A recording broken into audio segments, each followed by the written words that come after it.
ये कहानी बहुत समय पहले हरिपुर नाम के एक छोटे से गांव की थी। इस गांव में सूरज नाम का एक युवक अपने बूढ़े पिता हरिश्चंद्र के साथ एक छोटी सी झोपड़ी में रहता था। सूरज की मां की कुछ साल पहले एक गंभीर बीमारी से मृत्यु हो गई थी। तब से सूरज अपने पिता के साथ अकेला ही रहता था। सूरज बहुत बड़ा आलसी था। वो दिन भर बस झोपड़ी में लेटा रहता, सोता रहता और कोई काम धंधा नहीं करता था। घर का सारा खर्चा और जिम्मेदारी उसके बूढ़े पिता ही उठाते थे। हरिश्चंद्र दिन भर गांव के लोगों के खेतों में मजदूरी करते, पसीना बहाते और शाम को थक कर घर लौटते। लेकिन अब उनकी उम्र हो चली थी, शरीर कमजोर हो गया था और वे ज्यादा मेहनत नहीं कर पाते थे।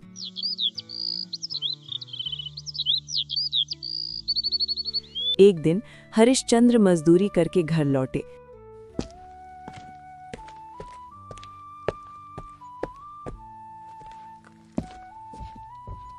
देखा तो सूरज अभी भी सो रहा था। अरे उठ भी जा कामचोर, और कितना सोएगा तू? आखिर कोई इतना आलसी कैसे हो सकता है?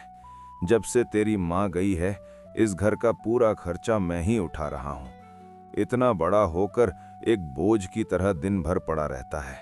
चल अब उठ और कम से कम घर को साफ कर दे। अरे पिताजी, आप तो मुझे सुबह सुबह आराम भी नहीं करने देते। अरे मूर्ख, दोपहर के 2 बज रहे हैं और मैं अभी खाना खाने आया हूँ, और तू कह रहा है सुबह हो रही है? जरा अपनी आंखें खोल और बाहर झांक कर देख। पूरा गांव जानता है कि तू कितना बड़ा आलसी है। पिताजी, क्या आप सच कह रहे हैं? दोपहर के 2 बज गए। मुझे तो समय का पता ही नहीं चला। बेटा, अगर मेरी इतनी उम्र नहीं हुई होती तो मैं तुझे कभी काम करने को नहीं कहता। लेकिन सच तो ये है कि अब मुझसे इस घर की जिम्मेदारी नहीं उठाई जाती। मैं काम करके आता हूँ तो बहुत थक जाता हूँ। कई दिनों से मेरे शरीर में बहुत कमजोरी भी है। ठीक है पिताजी, मैं आज ही कोई ना कोई काम ढूंढता हूँ। ऐसी बात नहीं है बेटा। मैं चाहता हूँ तू एक बहुत मेहनती आदमी बन जाए, ताकि गांव के सारे लोग तेरी इज्जत करें।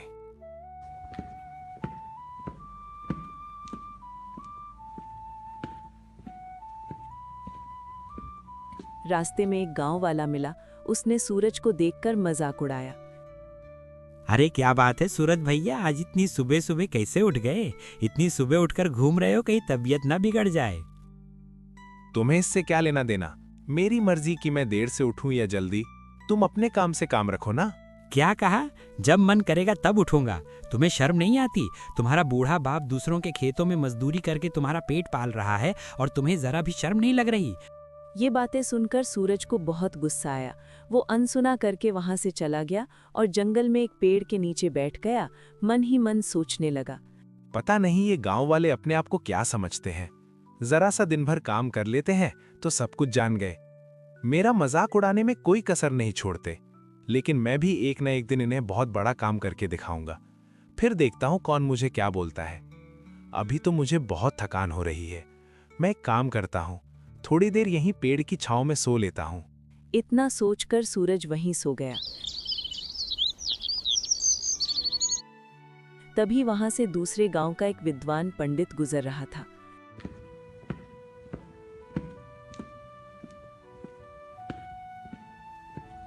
क्या मूर्ख इंसान है, काम करने के बजाय यहाँ आराम से सो रहा है। तुझे कोई काम नहीं है क्या? अरे पंडित जी, दिक्कत क्या है आपको? आप मुझे शांति से सोने क्यों नहीं देते? मैं काफी दिनों से देख रहा हूँ तुम रोज यहाँ आकर सो जाते हो। अभी भी वक्त है, सुधर जाओ। मुसीबत तुम्हारे सर पर मंडरा रही है। कैसी मुसीबत है पंडित जी? आप यहाँ से जाओ ना, मुझे शांति से सोने दो। कोई ना कोई काम ढूंढने के बजाय तुम रोज यहाँ आकर सो जाते हो। अरे नहीं नहीं, ये क्या कह रहे हैं आप? मैं गांव में काम ढूंढने ही निकला था, लेकिन गांव के एक आदमी ने मेरा दिमाग खराब कर दिया। इसलिए बस यहाँ बैठकर थोड़ा आराम कर रहा था। अरे आलसी आदमी, ये क्यों नहीं कहता कि काम ढूंढने से निकला था, लेकिन मन नहीं किया तो यहाँ पेड़ के नीचे आकर बैठा है। लेकिन तुझसे बात करके मैं अपना समय क्यों बर्बाद कर रहा हूँ? मुझे और भी जरूरी काम है।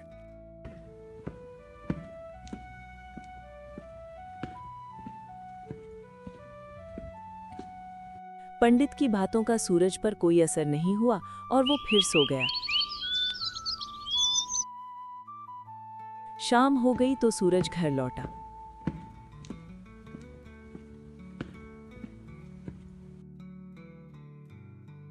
आज भी तुझे कोई काम नहीं मिला ना?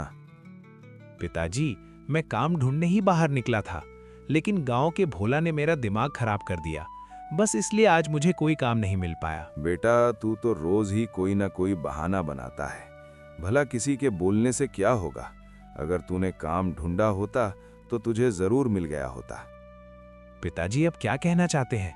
मैंने सच में काम ढूंढने की कोशिश की थी, लेकिन फिर उसने फालतू की बातें करके मेरा दिमाग खराब कर दिया। आप चिंता मत कीजिए, मैं कल फिर से जाऊंगा और कोई ना कोई काम जरूर ढूंढूंगा।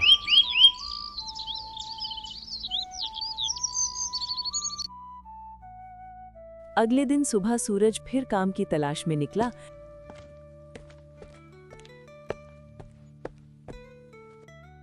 लेकिन हमेशा की तरह जंगल में पेड़ के नीचे सो गया। उसके पिता समझा समझाकर थक चुके थे। अब उनकी तबीयत भी धीरे धीरे खराब होने लगी थी।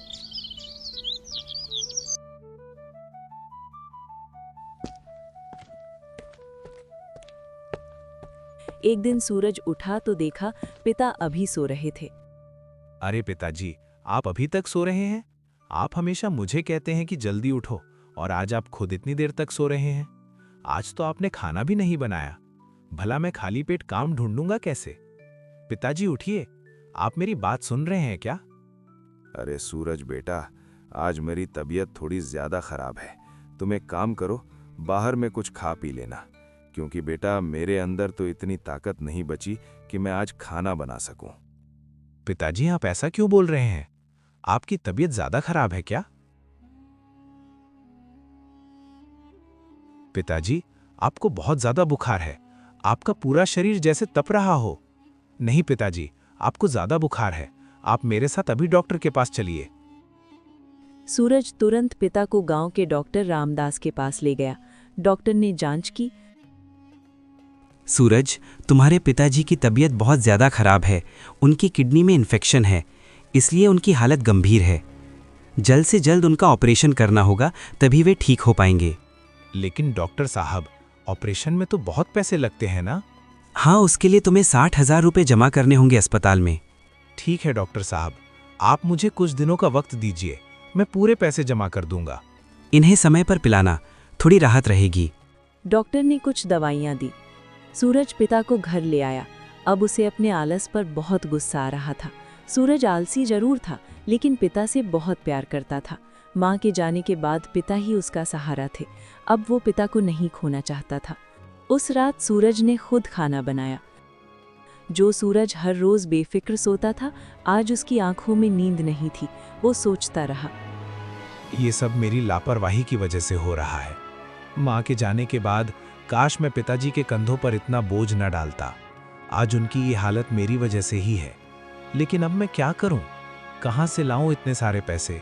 अगर पिताजी का ऑपरेशन नहीं हुआ तो माँ की तरह वे भी मुझे छोड़कर चले जाएंगे। नहीं नहीं, मैं ऐसा नहीं होने दूंगा। कुछ ना कुछ करके मुझे जल्दी से पूरे पैसे जमा करने ही होंगे। सूरज रात भर चिंता में डूबा रहा।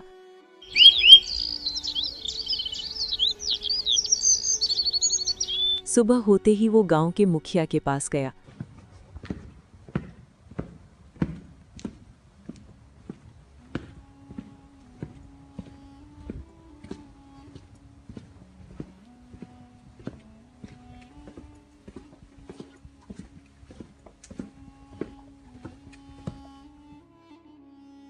क्या बात है सूरज, तू आज इतनी सुबह सुबह यहाँ कैसे? इतनी सुबह तेरी नींद कैसे खुल गई? मुखिया जी, मुझे आपकी मदद की ज़रूरत है।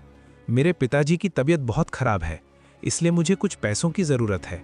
डॉक्टर ने कहा है कि अगर ऑपरेशन नहीं हुआ तो उनकी जान को खतरा है।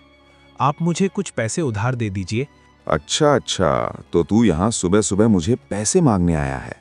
मेहनत, और वो भी तू? जा, किसको पागल बना रहा है? ये तो एक न एक दिन होना ही था। बेचारा हरीशचंद्र तो जैसे आलसी को इतने दिन से पाल रहा था। बुढ़ापे में इतना काम करेगा तो बीमारी तो होगी ही ना। मुखिया ने पैसे देने से मना कर दिया। फिर सूरज गांव के सबसे अमीर सेठ कृष्णलाल के पास गया।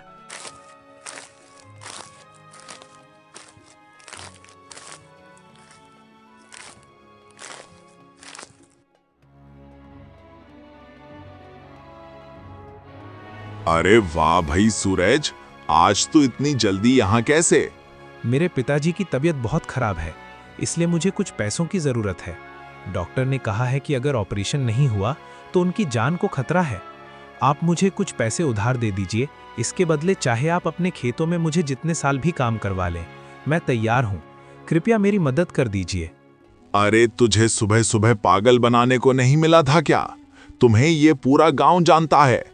रोज अपने पिताजी से बोलकर निकलता है कि काम ढूंढने जा रहा हूं और दिन भर जंगल में सोया रहता है। तू खाक अपनी थाली तो धो नहीं सकता, खेतों में क्या खाक काम करेगा? सूरज को अपनी आदतों पर बहुत पछतावा हुआ। निराश होकर वो वहां से चला गया।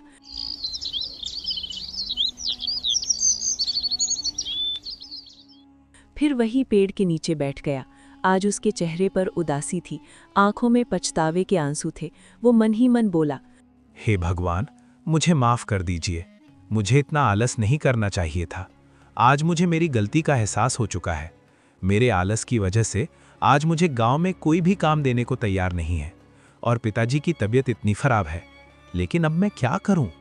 हे भगवान, मेरी मदद कीजिए। पिताजी सही कहते थे, अपनी इसी आलस की वजह से मैं बहुत बड़ी मुसीबत में फंस जाऊंगा। मुझे कोई रास्ता तो दिखाइए भगवान। तभी वही पंडित उसी रास्ते से गुजरे।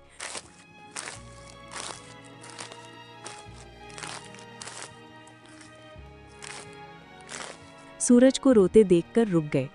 मैंने तुझे कहा था ना, तुम्हारे सर पर बहुत बड़ी मुसीबत मंडरा रही है और तूने मेरी बात को मजाक समझ लिया था।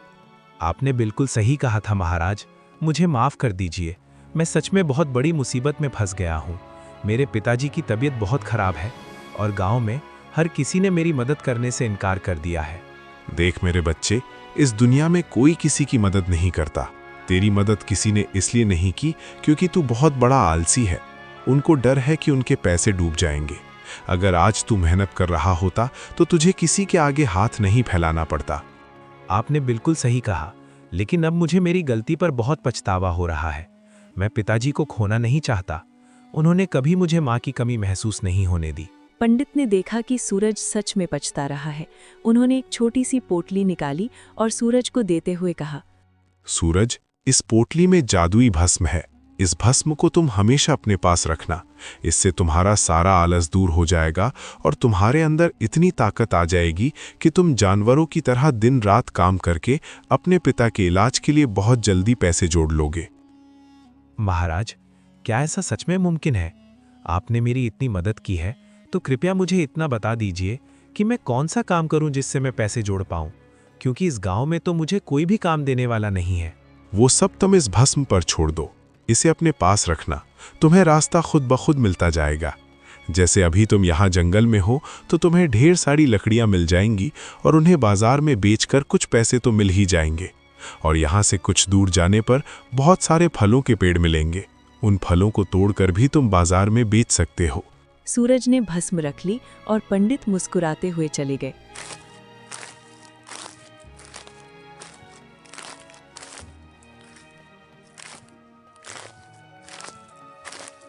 सूरज ने पंडित के कहे अनुसार लकड़ियां जमा करना शुरू किया।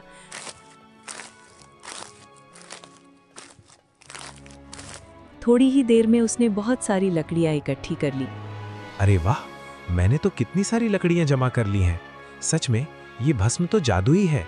इससे तो मेरे पूरे शरीर में फुर्ती आ गई है। सूरज सारी लकड़ियां लेकर गांव गया। सब बिक गईं। शाम को घर लौटा तो देखा कि आज लकड़ियों और फलों को बेचकर उसे 5,000 रुपए मिल चुके थे। ऐसे तो मैं बहुत जल्दी बाकी 55,000 रुपए जमा कर लूंगा। अब कल से मैं और दुगना काम करूंगा ताकि पिताजी का इलाज जल्दी हो सके।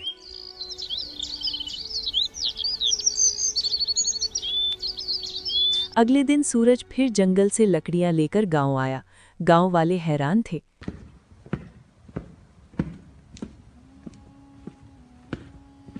अरे भैया गोपाल, ये सूरज तो आजकल दिन रात बस काम में ही लगा रहता है। सुबह से शाम तक खेत में पसीना बहाता है और रात में थककर चुपचाप सो जाता है। मुझे तो लगता है कि कोई खास बात है। क्या पता किसी के प्रेम में फंसा हो या कोई और चिंता या टेंशन हो। अरे नहीं भैया, ये सब तो बस दिखावा है। कुछ दिन पहले मैंने इससे बात की थी तो ये मुझ पर ही भड़क गया था। लेकिन सूरज ने दिन रात मेहनत की। एक हफ्ते में उसने 50,000 रुपए जमा कर लिए। ईश्वर की कृपा से 50,000 तो जमा कर लिए हैं मैंने, लेकिन अब मुझे 10,000 और चाहिए। मुझे जल्द से जल्द ये पैसे भी जमा करने होंगे। मेरे पास ज़्यादा समय नहीं है। पिताजी की तबीयत भी और ख़राब होती जा रही है। मुझे कल ही पिताजी को डॉक्टर के पास लेकर जाना होगा। मैं कल ही सेठ जी के पास फिर से जाऊंगा काम मांगने। हो सकता है इस बार वो मुझे काम दे दे। सूरज ने पिता को देखा तो उनकी हालत पहले से ज्यादा बिगड़ चुकी थी। खांसी ने उन्हें अंदर से तोड़ दिया था। वे बहुत कमजोर हो गए थे। अगले दिन सूरज सेठ के पास गया। सेठ जी, उस दिन तो आपने मुझे आलसी कहकर भगा दिया था, लेकिन मैंने पूरी मेहनत करके 50,000 रुपये जमा कर लिए हैं मालिक। कृपया मेरे पिताजी के जान के खातिर मुझे काम दे दीजिए। उनकी तबीयत बिगड़ती जा रही है। मैं दिन रात काम करूंगा मालिक, कृपया मुझे काम पर रख लीजिए। अच्छा ठीक है सूरज, मैं तुम्हें पैसे तो दे दूंगा, लेकिन उसके लिए मेरी एक शर्त है। तुम्हें मेरे खेतों को जोतना पड़ेगा। जितने बीघा खेत तुम जोतोगे उतने 1000 मैं तुम्हें दूंगा। मंजूर है तो बोलो। ठीक है मालिक, तो मैं अभी से ही काम शुरू कर देता हूँ। सूरज ने हल चलाना शुरू किया। दिन भर बिना रुके काम किया। उसका पसीना उसकी मेहनत और पछतावे की गवाही दे रहा था।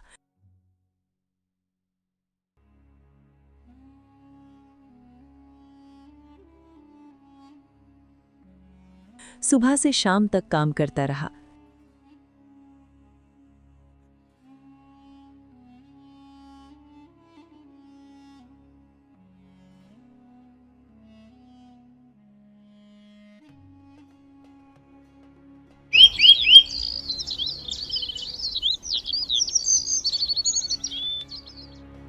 अगले दिन सेठ खेत पर आए तो देखा कि सूरज ने 10 बीघा खेत जोत दिए थे।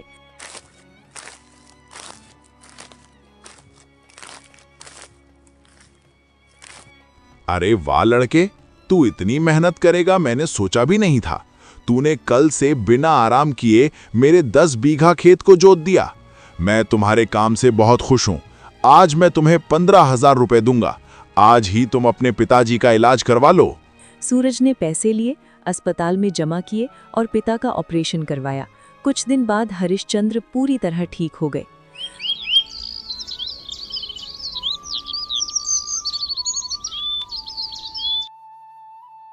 आज मुझे बहुत गर्व हो रहा है तुझ पर। आज तेरी वजह से मेरी जान बच पाई है। आज तूने मुझे नई जिंदगी दी है।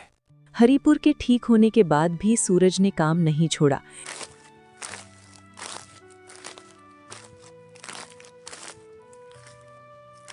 एक दिन जंगल में लकड़ी काटते हुए उसे पीछे से आवाज सुनाई दी। अरे बेटा सूरज। अरे वाह, आप यहाँ? आपका बहुत बहुत धन्यवाद। आपकी उस भस्म की वजह से मुझे नई जिंदगी मिली। मेरे पिताजी का इलाज हो गया। अब वो बिल्कुल ठीक है।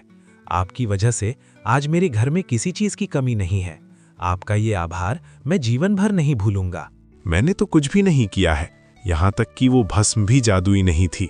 मैंने तो बस तुम्हारा आत्मविश्वास जगाने के लिए कहा था कि वो जादुई है, ताकि तुम इसी के सहारे काम कर सको। ताकत इस भस्म के अंदर नहीं, बल्कि असली ताकत तो तुम्हारे अंदर है।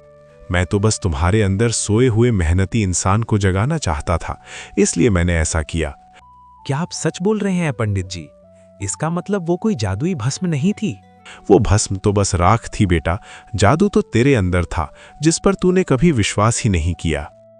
ये कहानी हमें सिखाती है कि आलस इंसान को बर्बाद कर देता है, लेकिन जब इंसान को अपनी गलती का एहसास हो जाता है और वो मेहनत से सुधार करता है तो कोई भी मुश्किल उसके सामने टिक नहीं सकती। अगर ये कहानी आपको पसंद आई तो वीडियो को लाइक करें, चैनल सब्सक्राइब करें और कमेंट में बताएं कि आपको सबसे ज़्यादा क्या छुआ। Thanks for watching.